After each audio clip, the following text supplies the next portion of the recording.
Por favor, abran sus Biblias en la primera epístola del apóstol San Juan. Hoy vamos a comenzar una nueva serie, hermanos, titulada La comunión con Dios. Y vamos a utilizar la epístola, hermanos, completa, primeramente Dios, para desarrollar este tema, esta serie. Uno de los objetivos generales, hermanos, es estimularle a usted como cristiano, cristiana, a mejorar su comunión con Dios, a perfeccionarse en la comunión con Dios. Así es que antes de entrar en el tema, vamos a orar. Oremos juntos. Padre Santo, en el nombre de Cristo, aquí estamos, Señor, listos para predicar tu palabra. Rogamos encarecidamente, Señor, que nos bendigas, que bendigas a tu siervo que va a exponer y que bendigas a tu iglesia que va a escuchar. Sé glorificado, Señor, y que tu Espíritu Santo nos ministre a cada uno según el propósito tuyo y la necesidad propia. En Cristo oramos. Decimos amén. Muy bien, hermanos. Quiero leer versículos 1 al 10 rápidamente, hermanos. Ya cuando lleve algunos 50 minutos por ahí, alguien háganme la seña porque a veces nos pasamos mucho. ¿O no importa, hermanos? Bueno, ok. Lo que era desde el principio, lo hemos oído, lo que hemos oído, lo que hemos visto con nuestros ojos, lo que hemos contemplado y palparon nuestras manos tocante al verbo de vida, porque la vida fue manifestada y la hemos visto, y testificamos y os anunciamos la vida eterna, la cual estaba con el Padre, pero se nos manifestó. Lo que hemos visto y oído, eso os anunciamos, para que también vosotros tengáis comunión con nosotros, y nuestra comunión verdadera es con el Padre y con su Hijo Jesucristo. Estas cosas os escribimos para que vuestro gozo sea cumplido. Este es el mensaje que hemos oído de Él y os anunciamos. Dios es luz y no hay ningunas tinieblas en Él. Si decimos que tenemos comunión con Él y andamos en tinieblas, mentimos y no practicamos la verdad. Pero si andamos en la luz, como Él está en luz, tenemos comunión unos con otros y la sangre de Jesucristo, su Hijo, nos limpia de todo pecado. Si decimos que no tenemos pecado, nos engañamos a nosotros mismos y la verdad no está en nosotros. Si confesamos nuestros pecados, Él es fiel y justo para perdonar nuestros pecados y limpiarnos de toda maldad. Si decimos que no hemos pecado, le hacemos a Él mentiroso y su palabra no está en nosotros. Palabra de Dios.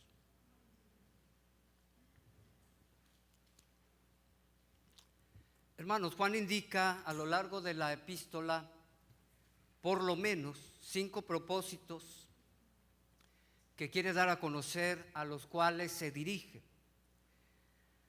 Uno de ellos tiene que ver precisamente con la temática que estamos comenzando hoy a trabajar. Tiene que ver con la comunión. Uno de los objetivos del apóstol Juan al escribir tiene que ver que los creyentes podamos tener una buena comunión con Dios, una correcta comunión con Dios. La comunión, de hecho, es el tema clave de las 2 primeras partes o los 2 primeros capítulos. Usted lo puede constatar en el versículo 3, 6, 7.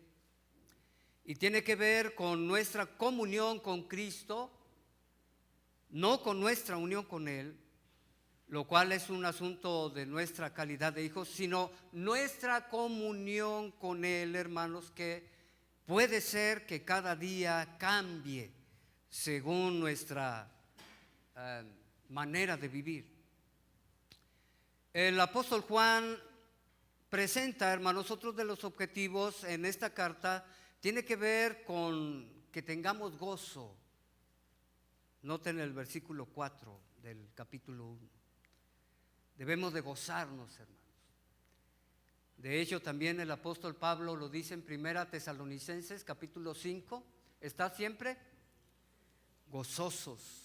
Y déjenme decirles que el gozo es el resultado de una comunión íntima con Dios, en buena medida. Porque el simplemente pensar o el simple hecho de saber, hermanos, que estamos en Cristo, unidos a Él y que tenemos todas las ricas bendiciones que Él ha conseguido para todos los que le hemos confesado y le seguimos, hermanos, eso sería suficiente para estar siempre gozosos, aún en medio de la tribulación, como dice Santiago en su epístola. Que cuando estemos en tribulación debemos sentir grande gozo. El apóstol Juan también presenta otro de los motivos que tiene que ver con el pecado, hermanos, y dice claramente que no pequemos. ¿Sí? No pequemos. Qué difícil, ¿verdad? La pena del pecado resulta, hermanos, o queda resuelta más bien cuando el pecador confía en Cristo. ¿Estamos de acuerdo? Ya nuestro pecado es cubierto, hay perdón, justificación, redención. Pero, hermanos, el poder del pecado sobre la vida diaria es otro asunto, como Pablo lo presenta en Romanos capítulo 7, ¿verdad? Queda ahí un residuo del poder que ejerce el pecado sobre nuestras vidas por causa de nuestra naturaleza caída y por causa de esa dualidad que tenemos, nuestra naturaleza muy humana caída, pero también la naturaleza divina que Dios ha conferido a través de su Santo Espíritu. Juan, hermanos, también presenta en su carta, y uno de los objetivos es que venzamos el error. ¿Sí? Esto tiene que ver con los errores doctrinales. Juan enfrentaba la falsa enseñanza de su día, así como nosotros también en nuestro día enfrentamos la enseñanza de falsos profetas, falsos maestros. Los falsos maestros de la época de Juan, hermanos, tenía que ver con el gnosticismo prácticamente. Ellos decían que la materia era mala, por consiguiente Cristo no había venido en carne, y esto era uno de los problemas que se presentaban en tiempo de Juan cuando escribe, y es uno de los motivos por los cuales escribe que Cristo, hermanos, no había venido en carne, que Cristo solo parecía ser un hombre, pero realmente no era un hombre verdadero, sino que su esencia era como de un fantasma, un espíritu. Y esa enseñanza, hermanos, estaba a todo lo que daba. De hecho, algunos comentaristas hablan de los gnósticos como los anticristos, porque si ustedes se fijan en la epístola, el apóstol Juan va a hablar más adelante acerca del anticristo, del espíritu del anticristo. Ellos también, los gnósticos, decían que conocer la verdad es más importante que vivirla. ¿Sí? De ahí que su moralidad estaba por los suelos. Para ellos era el conocimiento elevado, ¿sí? Sin buena moral. Y lo otro que menciono acerca del gnosticismo, hermanos, es que nada más unas pocas personas de un grupo de élite espirituales podían entender las verdades espirituales importantes en la vida. No todos, un grupo selecto. Al leer esta epístola, hermanos, podrá ver que Juan enfatiza que, número uno, la materia no es mala, sino que la naturaleza del hombre es pecaminosa. ¿Sí? Nuestro cuerpo no es malo, aplicándolo a lo que he dicho y aplicándolo a lo que pensaba el gnosticismo. Nuestro cuerpo no es malo, pero lo que sí es malo, hermanos, es esa naturaleza que tiende al pecado, esa concupiscencia en un sentido negativo que nos lleva siempre a estar queriendo pecar, ¿sí? Número 2, que lo que enfatiza Juan en la epístola, hermanos, es que Jesucristo tenía un cuerpo verdadero. ¿Cuántos dicen amén? Y experimentó una muerte real, ¿sí?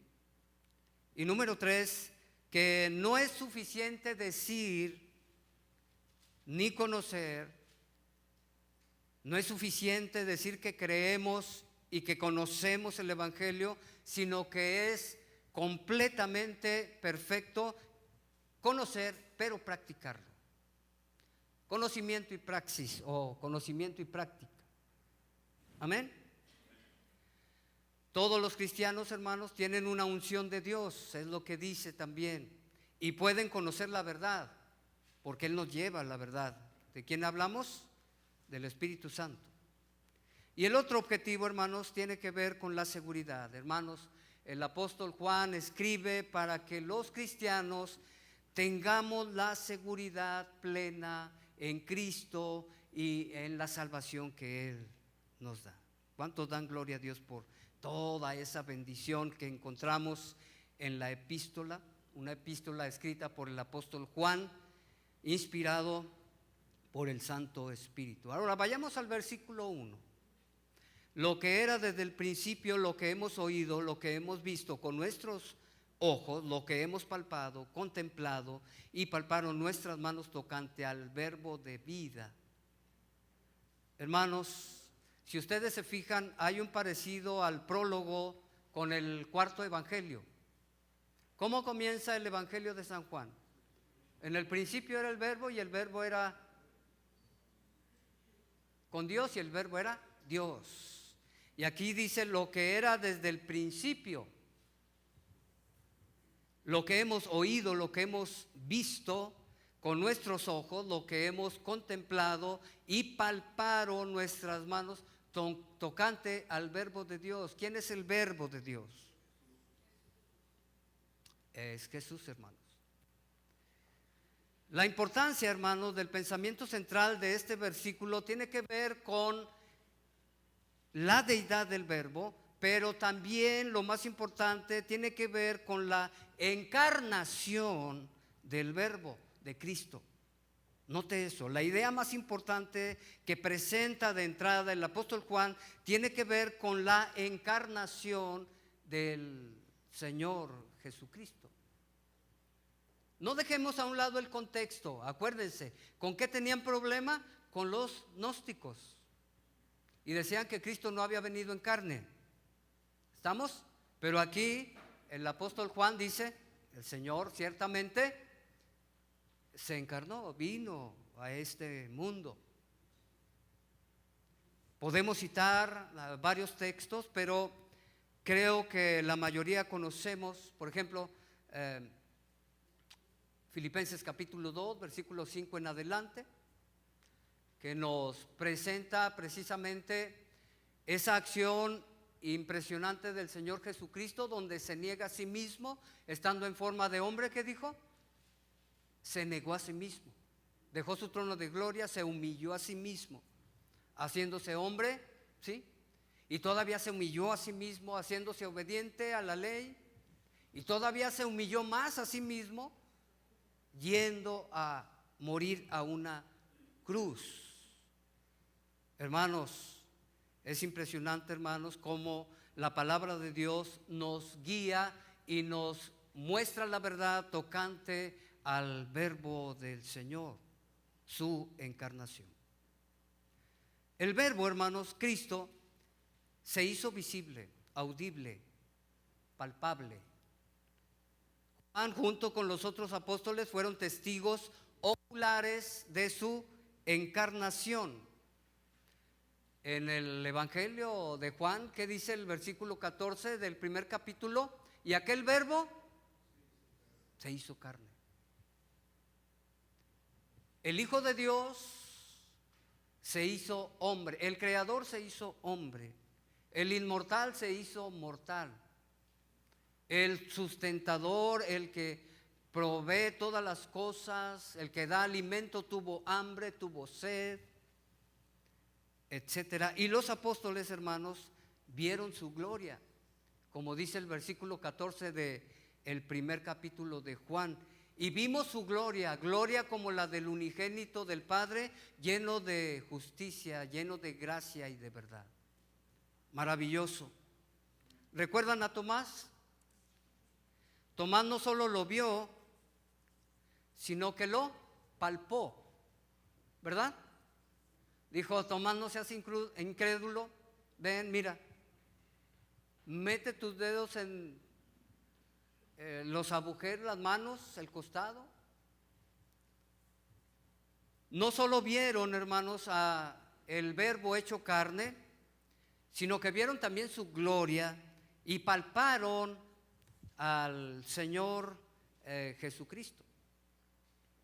La palabra que aparece allí, hermanos, de palpar, tiene que ver con la idea como un ciego va palpando para encontrar algo. Ellos no solo vieron a Jesús, sino que palparon, dice ahí el versículo 1, y palparon nuestras manos tocante al Verbo. Versículo 2, porque la vida fue manifestada y la hemos visto y testificamos y os anunciamos la vida eterna, la cual estaba con el Padre y se nos manifestó. Jesucristo, hermanos, el Verbo de Dios, es la vida. Juan 1, el versículo 4, en el Evangelio, hermanos, ¿qué es lo que dice? Que venía la vida y la vida era la luz de los hombres, hablando del Verbo de Dios. Él es la vida. ¿Qué es lo que Él mismo dijo acerca de sí en San Juan capítulo 14, versículo 6? Yo soy el camino, la verdad y la vida. Jesús es la vida, hermanos. No solo tiene la vida en sí mismo, ¿sí?, sino que Él es la fuente de la vida. Por eso encontramos, hermanos, que en San Juan, el Señor Jesucristo dice, me parece que es el capítulo 5, versículo 26, y el Padre me ha dado el tener vida en mí mismo. ¿Recuerdan? De hecho, en el capítulo 10 también dice, nadie me quita la vida, ¿verdad? Yo la pongo, tengo poder para ponerla y tengo el poder para volverla a tomar, porque yo soy la vida, Él es la fuente de la vida. Por eso es que la muerte no pudo retenerlo. Él es la vida, hermanos. Él es el que imparte vida, y no solo la vida terrenal o temporal, sino que Él es la vida eterna, como dice en el capítulo 6 del Evangelio. ¿No es glorioso nuestro Señor? ¿No merece toda la gloria, la admiración por lo que Él es, lo que Él ha hecho, hermanos, y lo que Él hará en el futuro? Gloria a su nombre. Versículo 3 dice, lo que hemos visto y oído, eso os anunciamos, para que también vosotros tengáis comunión con nosotros, y nuestra comunión verdadera es con el Padre y con su Hijo Jesucristo. Noten que esa frase es repetitiva, hermanos. Lo que hemos visto, lo que hemos oído. Es enfático esta frase, aparece 3 veces, versículo 1, 2 y 3. ¿Recuerdan en 1 Corintios capítulo 15, versículo 1 al 8, donde el apóstol Pablo está hablando acerca del Evangelio y precisamente cita a los testigos oculares que vieron a Jesús después de su resurrección? ¿Recuerdan? Y que al final dice, y al último, como a un abortivo, me apareció a mí. Eso de me apareció tiene que ver con que lo vimos, ¿sí?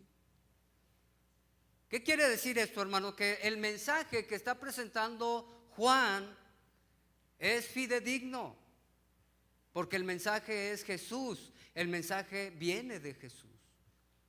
Amén. Y Él es real. ¿Cuántos lo alaban, hermanos? Gloria a Dios, hermanos. Los apóstoles fueron testigos oculares. Qué privilegio, hermanos, ver al Rey de Reyes, pero también qué responsabilidad. Qué impresionante pensar, hermanos, que, por ejemplo, los hermanos a los cuales se dirige el apóstol no habían visto al Señor Jesucristo, mas sin embargo habían creído en Él. Hay una bienaventuranza, ¿sabe?, en el Nuevo Testamento acerca de los que no vieron a Jesús pero creyeron. Más bienaventurados somos nosotros que hemos creído sin haber visto al Señor. Es que somos bienaventurados, hermanos. Por eso debemos estar gozosos. La palabra bienaventurado quiere decir, entre otras cosas, gozoso, feliz, completo, satisfecho, bendecido. Amén. El motivo del mensaje que proclaman, hermanos. Noten otra vez, leo ese versículo: lo que hemos visto y oído, eso os anunciamos para que también vosotros, ¿qué? Ahí está el propósito, uno de los propósitos, para que vosotros tengáis comunión con nosotros, y nuestra comunión verdadera es también con el Padre y con su Hijo Jesucristo. El mensaje, hermanos, tiene que ver con ello. El mensaje debe llevar a la gente a tener una comunión correcta, íntima, con Dios y con todos aquellos que seguimos al Dios vivo y verdadero. ¿Qué le parece? Juan y los demás testigos oculares, hermanos, en relación con la fe y comunión con Dios, Juan da a conocer el propósito esencial del cristianismo, que es la comunión con Dios. Es algo impresionante, hermanos. Es una comunión vertical y una comunión horizontal, la que el apóstol Juan menciona. Una comunión vertical hacia arriba, ¿verdad? Una comunión con Dios.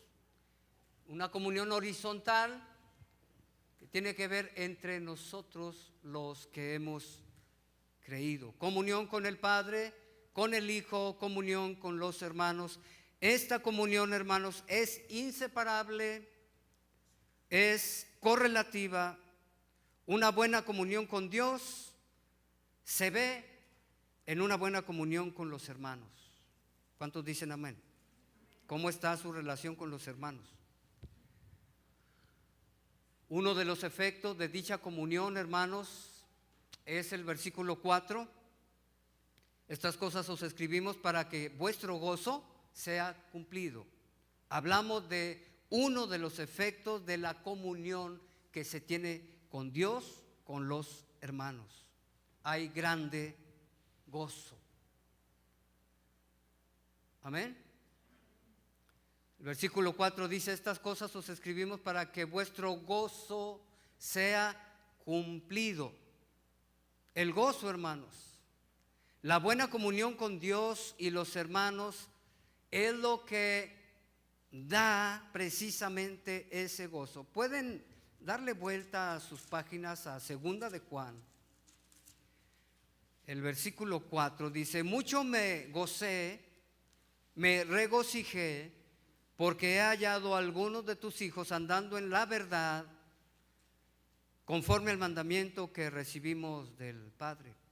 Tercera de Juan, versículo 4, dice: amado, fielmente te conduces cuando prestas algún servicio a los hermanos, especialmente a los desconocidos.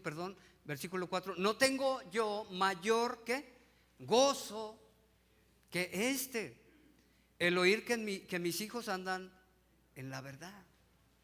Impresionante, ¿no? Cómo Juan escribe acerca de la comunión con Dios y acerca de los efectos de esa misma comunión con Dios. Y uno de los efectos es el gozo. Ese gozo inefable, hermanos. Ese gozo, hermanos, que viene, hermanos, de esa comunión que denota la participación de la gracia de Dios, que denota la salvación que tenemos en Cristo y que denota la habitación en la cual nos hemos convertido del Espíritu Santo, porque el Espíritu Santo mora en nuestro interior. Eso debe llenar de gozo a todos aquellos que reciben a Cristo como su Salvador. ¿Cuántos dicen amén? Versículos 5 al 7, hermanos. Este es el mensaje que hemos oído de Él y os anunciamos. Dios es luz y no hay ninguna tinieblas en Él. Si decimos que tenemos comunión con Él y andamos en tinieblas, mentimos y no practicamos la verdad. Pero si andamos en la luz como Él está en luz, tenemos comunión, noten otra vez comunión, los unos con los otros, y la sangre de Jesucristo nos limpia de todo pecado. En estos versículos, hermanos, Juan explica que para disfrutar de la verdadera comunión con Dios es necesario someterse a las normas de santidad que emanan de el Dios infinitamente santo, santo, santo. No puede haber comunión, hermanos, si andamos en las tinieblas. No puede haber comunión con Dios, porque Dios es luz. Más adelante lo va a mencionar. Dios es santo, santo, santo. Y la triste realidad es que nosotros no lo somos. Pero también la buena noticia es que somos santificados por la obra de Cristo y la obra del Espíritu Santo. Y eso es algo maravilloso que debemos atesorar y que debemos valorar. Hermanos, Juan insiste en el mensaje que él y los apóstoles habían oído de Jesús y que estaban comisionados a proclamar. El mensaje ahora dice: Dios es luz. Es parte de su esencia divina. ¿Qué dijo de hecho en Juan capítulo 4 versículo 24? Nos dio o nos reveló, hermanos, acerca de la naturaleza de Dios. Dios es espíritu. Ahora Juan nos está diciendo: Dios es luz. La luz libre de cualquier cosa tenebrosa. Esta metáfora, hermanos, da a conocer dos cosas. Primero, claridad. La luz ilumina todas las cosas. ¿Cuántos dicen amén? Dios no se esconde en las tinieblas, hermanos.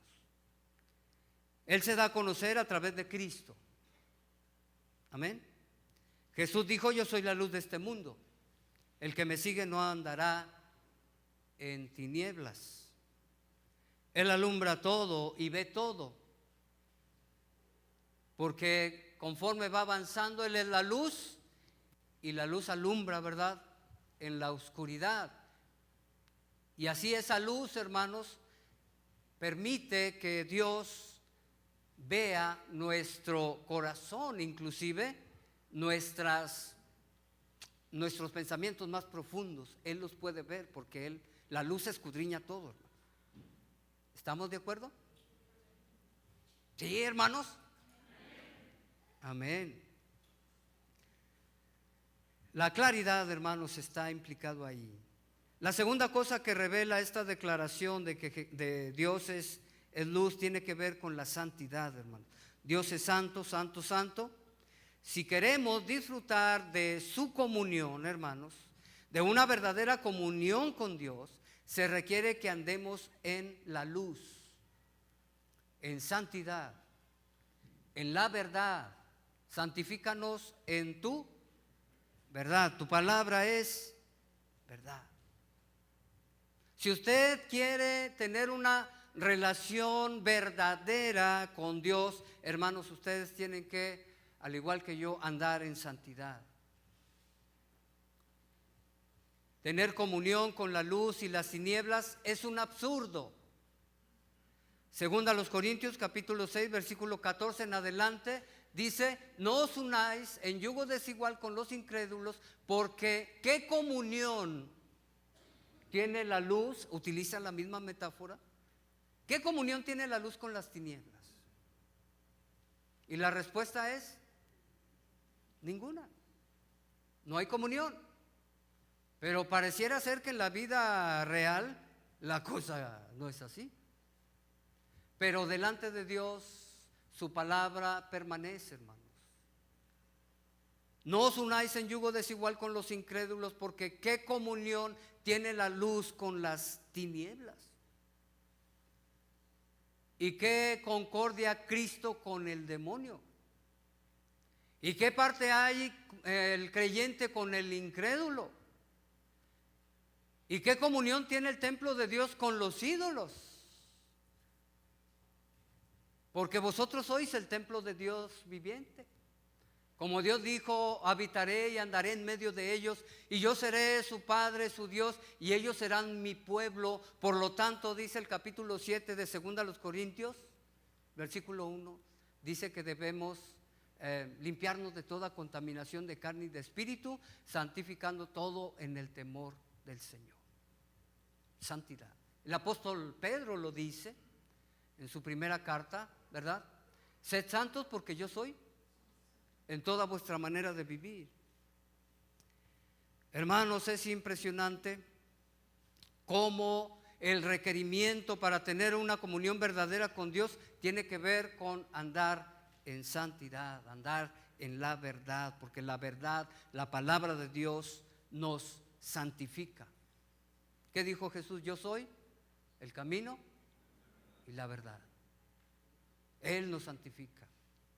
Él ha replicado de alguna manera, nos ha dado de esa gloria suya, y ahora Dios busca a través de la santificación progresiva, esa santificación moral, que esa imagen de Cristo sea plasmada en nuestro carácter. Amén. Santidad en contra del gnosticismo. Recordemos el contexto. Santidad en contra de la inmoralidad. El gnosticismo decía: conocer la verdad es más importante que vivirla. Conocimiento. No se preocupaban de la moralidad. De hecho, eran bien pecadores, porque decían que este cuerpo era el malo. O sea, lo que hagas con tu cuerpo no tiene relevancia. Pero la palabra de Dios dice que nuestro cuerpo es el templo del Espíritu Santo. Entonces sí tiene relevancia. Amén. Tener comunión con Dios es andar en la verdad y santidad. Andar en las tinieblas es practicar el pecado, como dice más adelante el apóstol Juan, capítulo 3, versículo 8, hermanos. Hay diferencia entre caer en pecado y practicar el pecado. ¿Estamos de acuerdo? ¿Por qué lo digo, hermanos? Porque ninguno de los que están aquí podrá decir, hasta que el Señor venga, o cuando salgamos de este mundo, nadie podrá decir que es perfectamente santo. Nadie. ¿Verdad que no? Porque somos pecadores. Cada día pecamos, hermanos. Y no digas que no. Sí, cada día. Uno, por más que intenta, como dijo Pablo, es que yo lucho en mi mente, en mi corazón. No quiero hacer esto, pero lo hago. Miserable de mí, ¿verdad? Tenemos esa gran lucha, hermanos. Pero hay diferencia entre pecador y pecador, como lo hemos mencionado en otras ocasiones. ¿Cuál es la diferencia, hermanos? La diferencia es la actitud que tiene cada pecador en relación a su pecado. Y lo voy a explicar nuevamente. Cuando no éramos cristianos, practicábamos el pecado, planeábamos el pecado, cometíamos el pecado, disfrutábamos el pecado, y a todo dar. Es más fácil pedir perdón que pedir permiso, decir, bueno. Cuando nos convertimos, el verdadero creyente, nacido de nuevo, cambia su actitud, su percepción, su cosmovisión de lucha en relación al pecado. Él ahora no busca el pecado, sino que huye del pecado. ¿Sí? Pero personificando la concupiscencia humana, ahora nos persigue esa concupiscencia y nos tumba, hermanos. ¿Sí? Y cuando nos tumba, nos gozamos, ¿verdad? No, nos sentimos miserables. Antes no, ahora sí, hijo. Otra vez la regué, Señor. ¿Y luego qué hacemos? Confesamos nuestro pecado. E intentamos ya no cometer ese pecado. Esa es la gran diferencia, hermanos. Es cuestión de actitud en relación al pecado.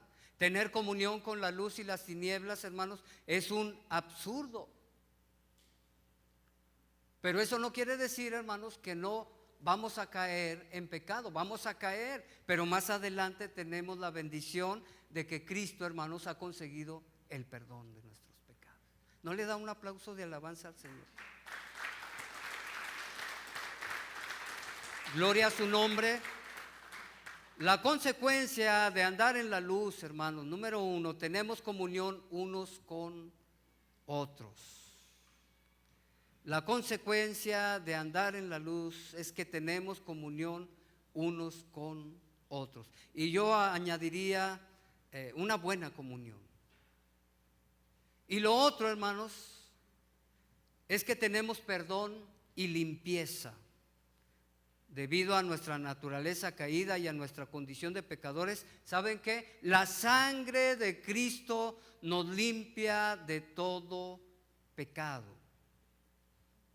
Voy a leer nuevamente versículos 7 al 9, dice: pero si andamos en luz, como Él está en luz, tenemos comunión los unos con los otros. Y la sangre de Jesucristo, su Hijo, nos limpia de todo pecado. Qué maravilloso. Amén. Tenemos perdón y limpieza, hermanos. Por cuanto el pecado comporta una mancha y somos manchados, hermanos. Yo lo he ilustrado por años. Mire, cuando no éramos cristianos, hermanos, nuestro pecado y nuestra vida delante de Dios era así. Cada letra equivale a un pecado, representa un pecado. Estábamos sucios, cochinos. Pero una vez que recibimos a Jesús, nacemos de nuevo y miren, así quedamos. Gloria a Dios. Aunque no lo crean, hay una limpieza espiritual impresionante, hermano. Y saben que después de que Dios nos limpia con la sangre de Cristo, hermanos, por la fe en Él, resulta que, ay, mi pluma. ¿Quién trae una pluma rápidamente ahí a la mano? Ay, por favor. Resulta, hermanos, gracias, que después de que somos limpiados, la regamos, hermanos. Hermana, gracias. Y volvemos a ensuciarnos. Pero resulta que tenemos la actitud correcta, confesamos nuestros pecados, y como Él es fiel y justo, ¿qué pasa? Y quedamos otra vez así. Día a día, semana a semana, mes tras mes, año tras año. Hermanos, qué maravilloso. Gloria al Señor. No importa, hermanos, lo que hagamos, el pecado que cometamos, siempre y cuando tengamos la actitud correcta. Siempre y cuando estemos luchando contra el pecado y no siendo condescendiente con él y disfrutarlo. No. Es una lucha de cada día, hermanos, de cada momento. Pero la maravillosa bendición que tenemos es esto, hermanos. Dios ha perdonado en Cristo, por la fe en Él, nuestros pecados pasados, nuestros pecados presentes y nuestros pecados futuros, si es que mantenemos correctamente esa comunión con Dios, si es que andamos en la luz como Él es la luz, en su palabra, en su verdad, hermanos, y buscando la santidad de Dios. Amén. Qué maravilloso. Gloria a Dios. Bendito sea. Que podamos valorar eso, hermanos. Yo creo que esto haría la diferencia. Si usted valora realmente esto, hermano, no queda más que caer rendidos a los pies de Jesús y decirle: Señor, aquí estoy, ayúdame a obedecerte, ayúdame a servirte con todo el corazón. Pero pareciera ser que no creemos en muchos de los casos. Versículo 8 al 10. Si decimos que no tenemos pecado, nos engañamos a nosotros mismos y la verdad no está en nosotros. Si confesamos nuestros pecados, Él es fiel y justo para perdonar nuestros pecados y limpiarnos de toda maldad. Si decimos que no hemos pecado, le hacemos a Él mentiroso y su palabra no está en nosotros. No debemos excusarnos cuando pecamos. Es lo que está tratando de decir el apóstol Juan. ¿Sí? El corazón es engañoso más que todas las cosas. Jeremías lo dice. No solo engañoso, hermano, es, ¿qué más? Perverso. Qué radiografía tan miserable, ¿verdad? El corazón del ser humano es engañoso y perverso. Y luego añádale lo que dijo Salomón en Eclesiastés: desde su juventud. Desde que tiene ese uso de razón para discernir entre el bien y el mal y escoge el mal. Somos así. Qué triste. No debemos de excusarnos. No, es que también aquel peca. No, es que pues todo mundo lo hace, hermano. Algunos hasta citan la escritura: no seas demasiado justo. ¿Sí? Soy débil, hermano, la carne es débil. ¿Sí? No justifiquemos, no excusemos nuestro pecado, hermanos, porque la palabra de Dios está puesta para alertarnos y para amonestarnos, redarguirnos, corregirnos y volvernos a instruir en justicia, a fin de que el hombre de Dios sea perfecto, enteramente preparado para toda buena. La palabra de Dios nos va a enfrentar, el Espíritu Santo nos va a enfrentar, nos va a redarguir, hermanos. Así es que no nos excusemos, no digamos: no, yo no tengo pecado, o tengo pecadillos. No, hermano, no. Mire, aquel hermano está pecando más feo. No, mis pecadillos son pequeños, hermano. No se comparan con aquel que robó o que mató. No, hermanos, el pecado es pecado. ¿Sí? Y trae su consecuencia. Todos caemos en pecado de vez en cuando. Y yo diría todos los días. La mera verdad. O sea, yo no puedo vivir un día sin pecar. ¿No? Mentiría. Y luego lo otro que aparece ahí: le haríamos a Dios mentiroso. No solo nos engañamos a nosotros mismos, hermanos, sino que queremos de alguna manera engañar a Dios. Hermanos, ¿quién puede engañar al Señor Dios Todopoderoso? Nadie puede. Debemos confesar nuestros pecados, debemos, hermanos, conservar esa comunión que tenemos ya con el Señor. Cuando hacemos todo lo que ya he mencionado, esa comunión que es rota por el pecado es restaurada. ¿Saben por qué debemos de estar pidiendo pecado cada día? No por causa de la salvación, ya la tenemos, por causa de la comunión con Dios. Esto es diferente. Cada día debemos pedir perdón. De hecho, la oración modelo que dice: Padre, perdóname todos mis pecados, así como yo perdono a los. ¿Sí? El pecado o el pedir perdón constantemente, hermanos, no tiene que ver con la salvación, esa ya la tenemos. Tiene que ver con la santificación que necesitamos para tener una comunión correcta con Dios. Por eso es que debemos confesar nuestro pecado y pedir perdón por nuestro pecado y buscar la manera de ya no caer. Que Dios nos encuentre en esa lucha. Si Dios nos halla así, estamos aprobados, hermano.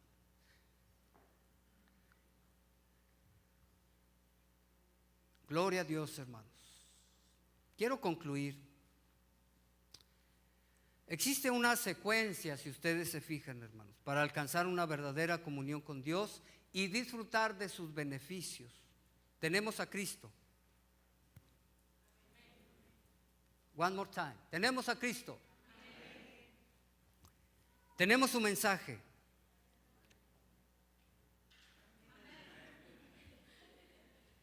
Tenemos su poder. Tenemos su vida. Él ha dado su luz. Vosotros sois la luz de este mundo, hermano. Nuestra gran responsabilidad, hermanos, es andar en la verdad y en la santidad. Esa es nuestra gran responsabilidad, nuestra gran lucha que tenemos. No se preocupe, Dios nos perdona, pero sí sea responsable y tenga la actitud correcta ante el pecado. Porque tarde o temprano ese pecado se va a dar a conocer, quieras o no. Porque la luz lo manifiesta todo. El que anda en la luz viene a la luz para que vean que sus obras son hechas en justicia y santidad y en verdad. Pero el que aborrece a la luz no viene a la luz, que es Cristo, para que sus obras no sean reprendidas, dijo Juan en su evangelio, capítulo 3. Hermanos, tenemos un gran reto, una gran lucha, pero no se preocupen, qué bueno que tienen lucha. Cuando escucho a un cristiano, a una cristiana decir, todo está bien, no, ya, le digo, oye, preocúpate, compadre. ¿Sí? No, cada día es una lucha. A cada momento, hermanos, es una lucha. Y la bendición, hermanos, que tenemos está al alcance de todos. Pónganse de pie, hermanos. Porque todos tenemos acceso a esa comunión con Dios y a esa comunión entre los hermanos. Y todo por la gracia que ha sido dada a través de Cristo. Todo se centra en Cristo, hermanos amados. Todo se centra en la persona de Cristo, en la obra de Cristo. Así es que Dios nos bendiga a todos. Si hay alguien que todavía no ha abrazado el Evangelio, que todavía no ha dejado esa vida pecaminosa, arrepiéntase. Y nosotros que ya hemos hecho un pacto con Dios, que ya hemos nacido de nuevo, hermanos, también arrepintámonos, si es que andamos regándola. Que Dios nos bendiga a todos. Vamos a orar. Señor, gracias te damos por tu palabra. Te bendecimos, te glorificamos. Ayúdanos a ser hacedores de tu palabra y no tan solamente oidores. Tenemos todos los recursos, tenemos tu palabra, tenemos a tu Santo Espíritu, tenemos, Señor, a los hermanos que nos amonestan, que nos ayudan a andar en la verdad, a andar en la santidad. Señor, ayúdanos. Ten misericordia de todos nosotros porque somos pecadores, perdónanos, pero queremos evitar caer en pecado. Ayúdanos, Señor. En el nombre de Jesús te lo suplicamos. Bendice a esta congregación. En Cristo oramos. Amén.